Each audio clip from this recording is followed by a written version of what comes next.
이번 장은 신경망에서 바이너리 클래시피케이션 알고리즘을 살펴보도록 하겠습니다. 이 바이너리 클래시피케이션은 이제 이 로지스틱 리그레션이라고 하는 알고리즘을 근간으로 하고 있습니다. 그래서 바이너리 클래시피케이션은 이제 이름에서 보시는 것처럼 이제 분류 알고리즘이고요. 뭘 분류할 거냐? 바이너리 정보를 분류하겠다. 바이너리 정보는 이제 0 아니면 1이라고 하는 이제 둘 중에 하나를 분류하는 문제입니다. 네. 그러면 이제 바이너리 클래시피케이션 한번 본격적으로 보도록 하겠습니다.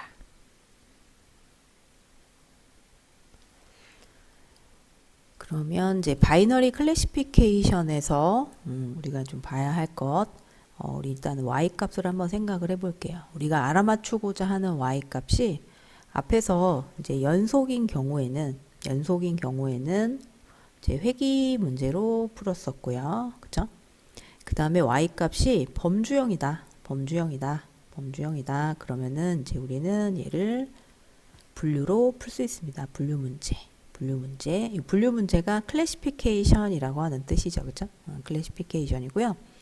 그래서 이 분류 알고리즘 중에서 이제 둘 중에 하나를 맞추는 문제. 뭐 예를 들어서 우리가 맞추고자 하는 것이 스팸이냐 아니면은 이제 우리 정상이냐, 메일이 들어왔는데 스팸일 수도 있고 정상일 수도 있죠. 그죠? 이렇게 되어 있거나 아니면 이제 우리가 암을 진단을 받았는데 암이냐 아니면 이제 정상이냐, 이렇게 이제 두 가지일 수도 있겠고요. 또 물건을 만들었는데 이제 이게 불량이냐 아니면은 정상이냐, 요런 데이터들이 범주형인 y값 데이터들입니다. 그래서 이제 스팸이냐 정상이냐라고 하게 되면은 이제 0이냐 1이냐 이런 식으로 이제 판단을 할 수 있도록 이제 인코딩을 해가지고 사용을 하게 됩니다. 인코딩. 그러면 이제 저희 로지스틱 리그레션을 한번 이제 보도록 하겠습니다. 로지스틱 리그레션이라고 하는 알고리즘. 로지스틱 리그레션. 이 알고리즘에 대해서 좀 살펴볼 건데요. 이 로지스틱 리그레션은 이렇게 한번 예를 들어서 소개를 드려보면요. 이제 저희가 공부한 시간이 x축입니다. 공부 시간. 그 다음에 y축이 이제 0 아니면 1로 이렇게 이제 합격했느냐, 불합격했느냐. 불합격, 여기는 합격. 이렇게 이제 두 가지로 표현을 해보도록 하겠습니다. 만약에 그냥 2시간 정도 공부한 학생이 있었는데 이 2시간 정도 공부한 학생은 이제 시험에 떨어졌다고 합니다. 그리고 한 3시간 정도 공부한 학생이 있었는데 3시간 정도 공부한 학생은 또 떨어졌다고 합니다. 그리고 조금 또 시간이 지나서 한 6시간 정도 공부한 학생이 있는데 이 6시간 정도 공부한 학생은 붙었다고 합니다. 그리고 한 7시간 정도 공부한 학생이 있는데 이 학생도 붙었다고 합니다. 또 한 10시간 정도 공부한 학생이 있는데 10시간 공부한 학생도 붙었다고 합니다. 그래서 이 데이터들을 이제 잘 지나가는 선을 찾아야 하는데요. 이 선은 이제 결론부터 말씀드리면 이제 이렇게 S자 곡선 모양의 선이 나오죠. 그렇죠? 그래서 이 S자 곡선 모양의 선을 우리가 뭐라고 부르냐? 이제 로지스틱 함수다. 이제 이렇게 부릅니다. 로지스틱 함수. 이 로지스틱 함수 같은 경우에는 이제 원래는 이렇게 생긴 수식을 가지고 있습니다. GZ는 1 플러스 2의 마이너스 Z분의 1승 이렇게 생긴 그래프 모양을 가지고 S자 모양을 가지고 있는데요. 여기에서 Z라고 하는 값이 미지수인데 이 Z에 따라서 이렇게 꼿꼿하게 설 수도 있고 또는 이렇게 스무스하게 이제 갈 수 있는 S자 곡선 모양을 가지고 있습니다. 그래서 이 로지스틱 함수 같은 경우에 우리의 하이퍼시스죠. 우리 hx라고 하는 하이퍼시스는 이제 이렇게 표현을 할 수 있습니다. 1 플러스 2의 마이너스 wx분의 1승 이제 이렇게 표현을 할 수 있습니다. 우리가 x 앞에 w라고 하는 값을 찾아서 이 w라고 하는 값을 이제 우리 알고리즘이 잘 찾아주겠죠. 그렇죠? 그러면 최적의 이렇게 S자 곡선 모양을 찾아서 우리 데이터를 피팅하는 어떤 곡선을 찾을 수 있다. 그렇죠? 이렇게 보시면 되겠습니다. 그래서 우리의 하이퍼시스, 가설, 1번 가설이라고 하는 정보는 이제 이렇게 S자 곡선 모양의 곡선이다. 이렇게 보시면 되겠습니다. 그러면 이제 이 우리의 가설, 이 hx라고 하는 가설이 주는 의미는 무엇인가? 이제 이렇게 이제 여러분들 해석을 하시면 됩니다. 이제 1이 일어날 확률이다. 이제 이렇게 일어날 확률이다. 이제 이렇게 해석을 하시면 됩니다. 확률 값이고요. 그래서 1이라고 하는 것이 저희는 이제 1을 합격이라고 인코딩을 했으니까 이제 1이 일어날 확률은 이제 합격할 확률이 되겠죠. 그쵸? 합격할 확률. 그래서 만약에 2시간 정도 공부한 학생이다. 그러면 합격할 확률이 0이네. 이렇게 해석하시면 되겠죠. 그쵸? 그리고 만약에 어떤 학생이 한 4시간 정도 공부한 학생이 있는데 이 학생이 우리 모델이 주는 정보를 따라가서 이제 이렇게 살펴봤더니 한 0.2 정도 되더래요. 0.2 정도. 그럼 얘를 어떻게 해석해야 되느냐? 4시간 공부한 학생은 어떻더라? 합격할 확률이 이제 1이 일어날 확률이 얼마다? 네, 맞습니다. 0.2다. 이제 이렇게 해석하면 되겠죠. 그쵸? 그리고 한 5시간 공부한 학생이 있다. 라고 하게 되면 5시간 정도 공부한 학생이 있는데 이 학생에 대해서는 공부한 학생에 대해서는 한번 쭉 따라가 본다라고 하게 되면은 이제 뭐 예를 들어서 0.8이다 라고 하게 되면은 5시간 공부한 학생은 합격할 확률이 0.8이구나. 이제 이렇게 해석하시면 되겠죠. 그쵸?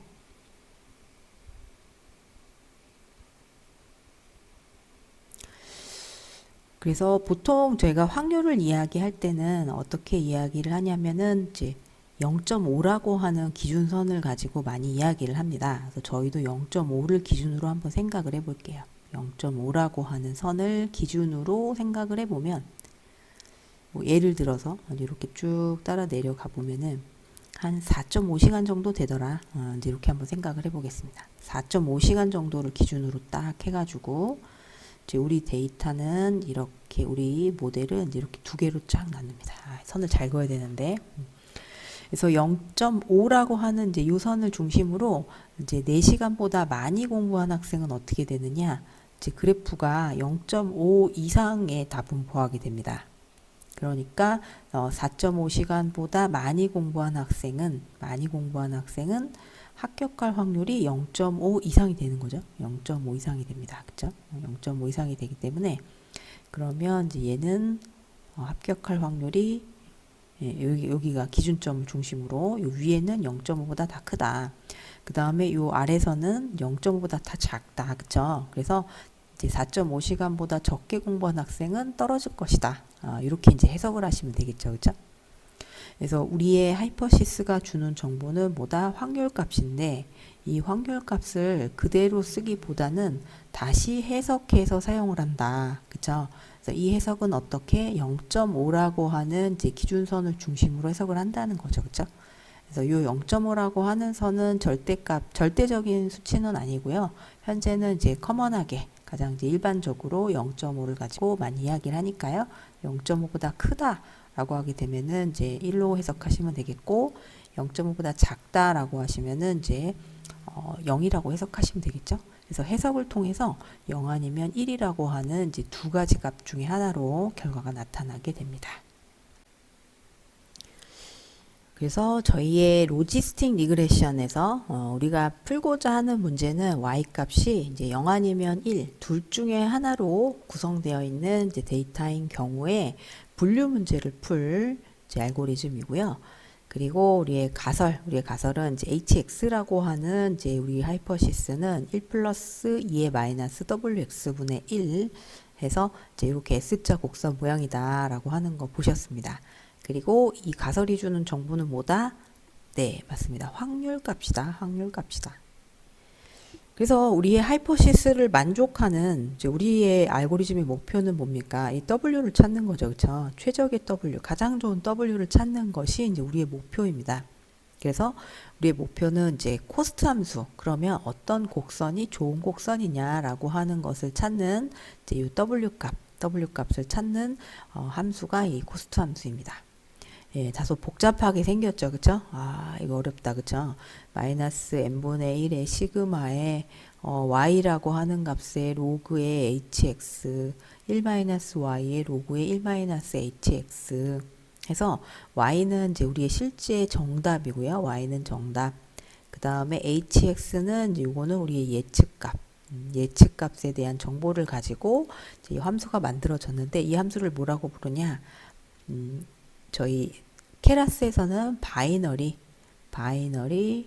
크로스 엔트로피라고 부릅니다. 바이너리 크로스 엔트로피라고 하는 이제 이름으로 사용을 하시면 됩니다. 네, 그래서 워낙 또 학자들이 잘 만들어 놨으니까요. 저희는 요거 그대로 사용해서 옵션으로 로스 함수는 바이너리 크로스 엔트로피다. 이제 이렇게 쓰시면 되겠습니다.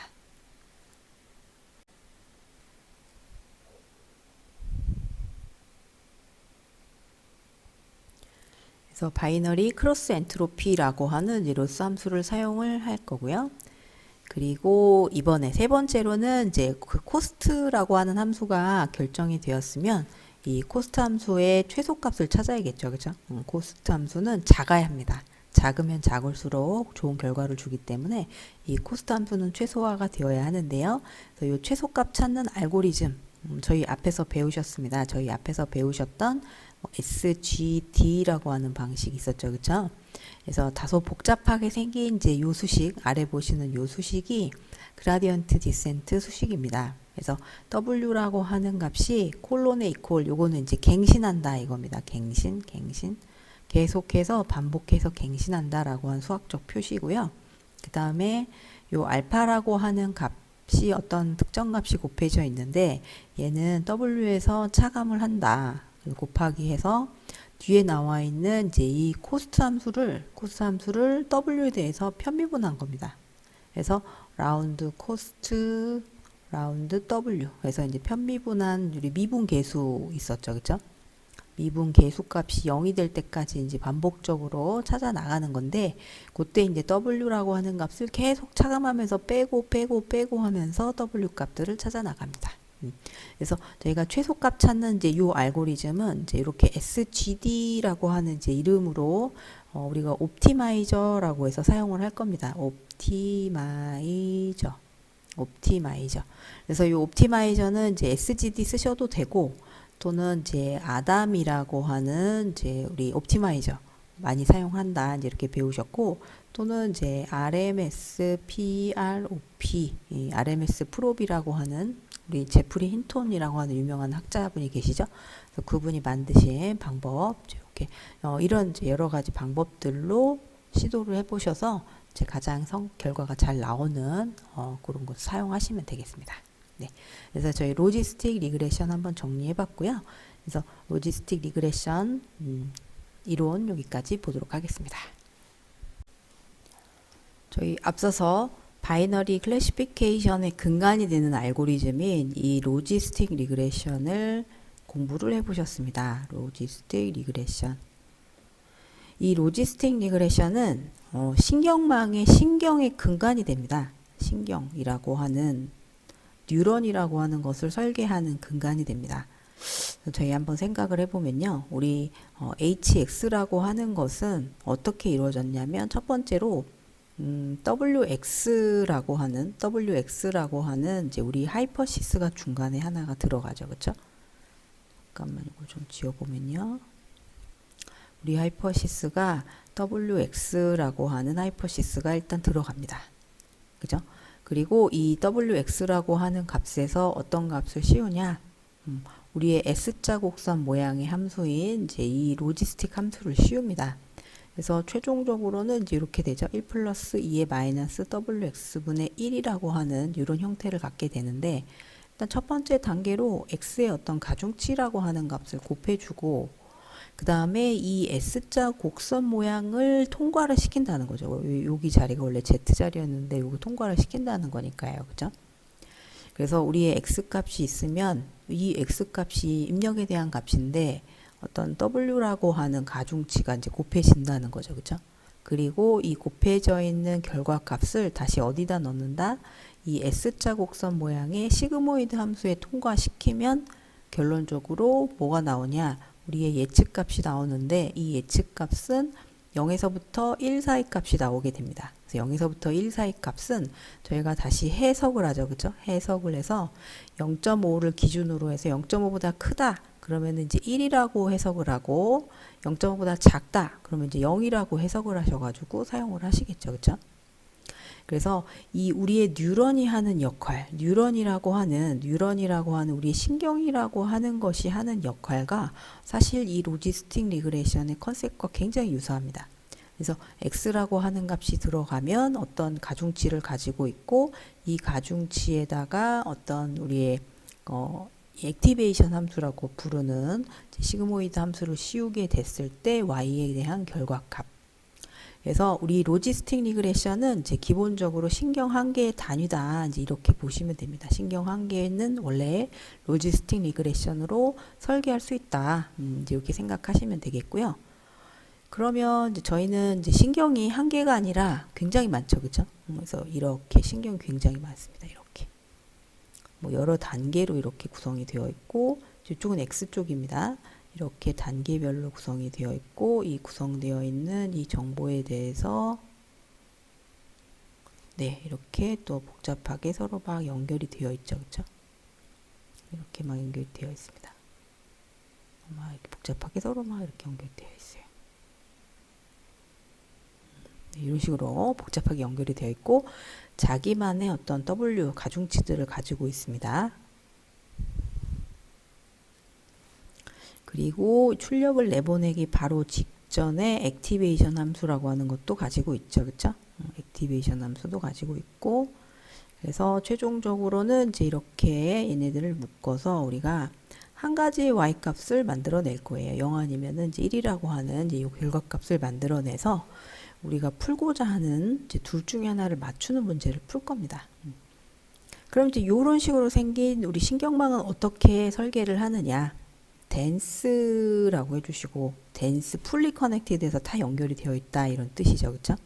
댄스라고 해주시고 그 다음에 이게 이제 첫 번째 층, 두 번째 층, 세 번째 층 해서 이제 첫 번째 층 입력층이었죠. 입력층. 그 다음에 가운데 층은 은닉층. 그 다음에 출력과 맞닿아 있는 층, 출력층이었습니다. 출력층. 그래서 이제 댄스 해주시고 여기에 첫 번째 그 층에 지금 3개 있죠. 그러면 이제 이 뉴런의 개수를 좀 적어 주시고 그 다음에 액티베이션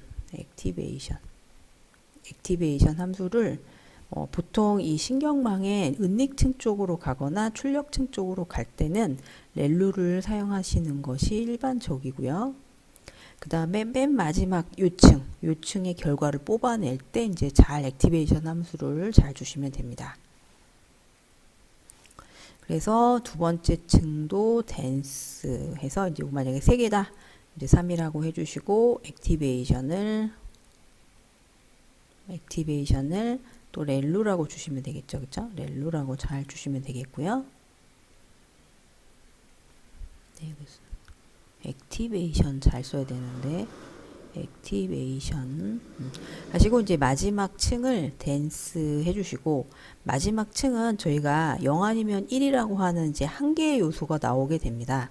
그래서 결과를 1이라고 해주시면 되겠고요. 그리고 이 1이라고 하는 결과를 내기 위해서는 이제 액티베이션 하셔가지고 우리가 바이너리 클래시피케이션 하는 게 목적이죠. 0 아니면 1을 맞추는 것이 목적이니까 여기에 시그모이드라고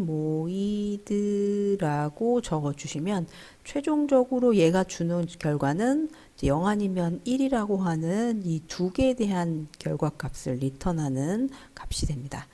그래서 앞에서 이제 보셨던 것처럼 회귀 저희 리그레션 문제도 똑같았죠. 댄스 하지만 마지막 층이 뭐가 오느냐에 따라서 우리가 맞추고자 하는 이제 y-값의 형태와 맞는 이제 이런 가설을 사용을 해 주셔야겠습니다. 이렇게죠. 그래서 이렇게 사용하셔가지고 저희 예제를 한번 또 보도록 할게요.